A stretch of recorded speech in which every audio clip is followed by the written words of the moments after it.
Today I'm going to be answering some of your questions about me, my writing and the Sapphire Widow.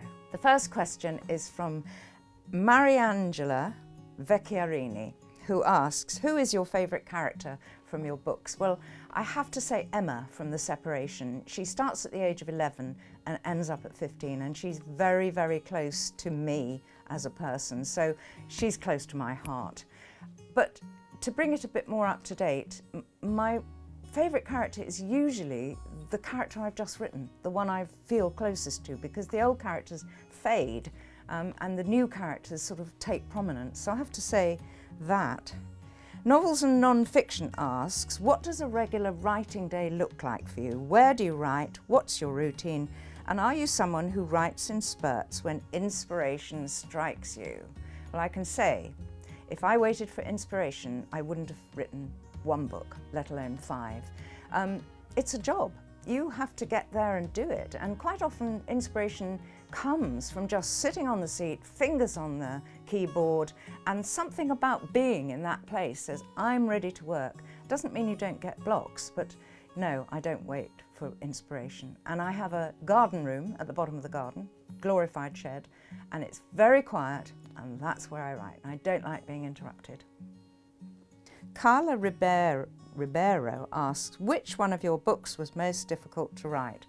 Well, actually, that's quite funny because my editor says I say that about every book. Every book is the most difficult. The recent one is the most difficult. The new one is the most difficult. Once they're written, I don't remember how hard they were to write. So it's always the current book.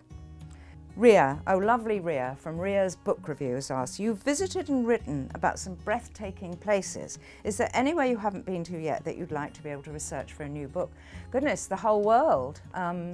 Where do I start? I'd like to go to Georgia, not America, Georgia, which is a country that sort of sits as the gateway between Europe and Asia. And it seems to me to be very atmospheric and interesting. And I'd also like to go to Hungary, to Budapest in particular, because I've been told it's a really beautiful city. So those 2 places, but more.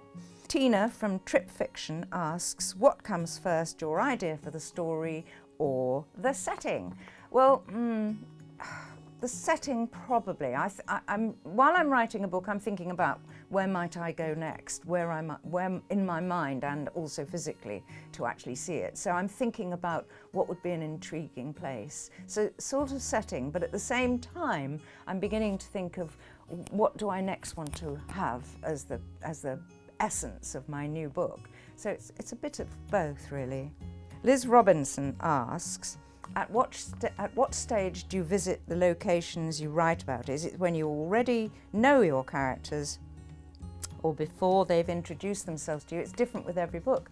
With The Tea Planter's Wife, I'd already written the first draft when I went to Sri Lanka. So that was about character and colour and detail and atmosphere. And it really helped bring the book to life. With The Silk Merchant's Daughter, I hadn't even got a plot, let alone a character. So it is different every time. Bookaholic Holly asks, do you have a favourite book? I don't know if you mean of my own or of someone else's. So my favourite book of my own is the one I'm currently writing, or the one I've just written. In this case, it's The Sapphire Widow. And I have loads of other books of other authors that I absolutely love. Jan asks, are you inspired to write by visiting a beautiful place first, or do you choose a location, then visit to soak up the atmosphere?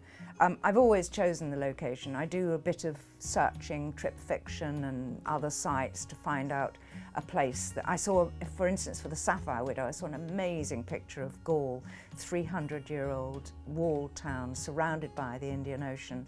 And it just touched me, and I thought, no, that's definitely where I'm going. So I think of the place, then I write the book, and then I go there, or then I go there and then I write the book. Joe asks, in the course of your research, what has been your favourite place to visit and why? Gosh, they've all been wonderful. India, Rajasthan was incredibly seductive but wild, so busy, and so your senses were assaulted by being there. But I love Sri Lanka, so I have to say for now, Sri Lanka. So that was the last question I have time for today. But if you would like to ask me more about my writing or about me, you can follow me on Twitter @Dinah Jefferies or Facebook, Dinah Jefferies Author. You can also join my Readers Club for updates and competitions, and you do that via my website, www.dinahjefferies.com. Thanks very much for watching. That's it for today.